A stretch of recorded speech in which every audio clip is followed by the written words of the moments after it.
Dan pada kenyataannya memang tidak benar pula. Saya kira tobat. Sehingga masa yang akan datang ini adalah masa pertobatan untuk di dalam mengelola dana pendidikan. Harus jujur. Jadi kan ini tadi yang disampaikan. Ya, yang sampaikan ini. 665 triliun.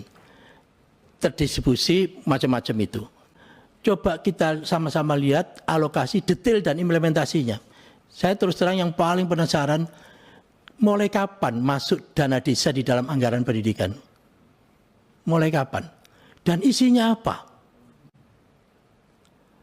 Kalau lurah, ya kan lurah kan, ujungnya kan kalau dana desa kan lurah. Ngurusi apa di pendidikannya itu? Kalau dicari. Ini tidak bisa kita berargumen secara politik, tidak bisa. Tetapi argumentasinya adalah argumentasi secara jujur, dengan hati nurani. Ini urusan amanah ini. Amanahnya bukan amanah sekedar amanah undang-undang biasa, undang-undang dasar. Sehingga kita tidak perlu berkilah mencari argumen ini demi ini, sudah mohon dengan jujur, sak janjane anggaran pendidikan untuk sopo sih, untuk apa sih, dan berapa yang di sini. Kalau argumentasi politik terlalu ramai dan macam-macam jawabannya. Tapi coba kita tanya pada hati nurani kita, untuk dana desa itu berapa dan siapa yang melaksanakan, dan memang realnya betul nggak dipakai untuk itu. Kalau nggak dosa loh. Ini kan urusan amanah ini. Penyimpangan yang luar biasa. Kalau seandainya kita secara formal melegalkan sesuatu yang tidak benar, dan itu kita legalkan, dan pada kenyataannya memang tidak benar pula, saya kira tobat. Tobat.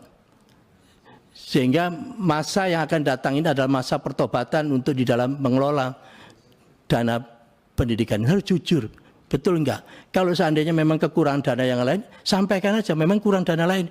Yang tersisa itu, yang terlalu mewah itu pendidikan. Oleh karena itu mohon diikhlaskan ya, pendidikan saya pakai untuk ini. Nyaman, minta izin. Tapi kalau enggak kan akhirnya apa? Akhirnya kan komplikasi yang di dunia pendidikan karena kekurangan sumber.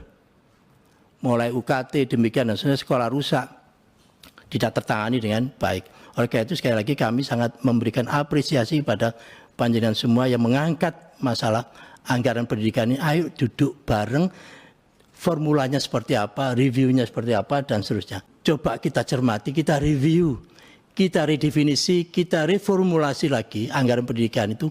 Pastikan memang anggaran pendidikan untuk pendidikan. Pastikan itu, karena amanahnya itu memang. Ya. Yang kedua, tetapkan distribusi alokasi secara adil. Ya, secara adil. Berbasis unit cost, kan bisa kita hitung. Untuk pendidikan dasar berapa, di daerah mana berapa, dan seterusnya, pendidikan tinggi, jurusan ini, departemen ini berapa, dan seterusnya. Secara adil dan fair, dan berbasis pada prioritas, dan punya dampak maksimal. Dan ada beberapa yang mendapat perhatian, perlu kita berikan perhatian khusus, yaitu mengenai spending quality. Jangan sampai anggaran pendidikan naik, tapi spending quality-nya tidak diikuti dengan peningkatan kualitas spendingnya. Sayang nanti, mubazir. Penuntasan wajib belajar 12 tahun. Karena angkanya kita itu masih di sekitar 85, 86, dan naik-naik.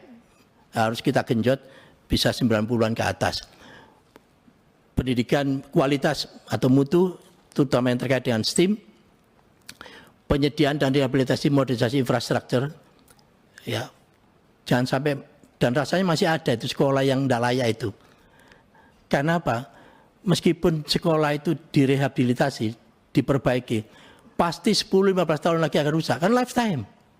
Sehingga tidak mungkin, tidak ada anggaran untuk rehab itu, tidak mungkin. Karena kena lifetime dari keadaan fisik tadi itu. Oleh karena itu tidak ada salahnya kita lihat sekolah-sekolah, gedung-gedung sekolah kita layak enggak, dan seterusnya.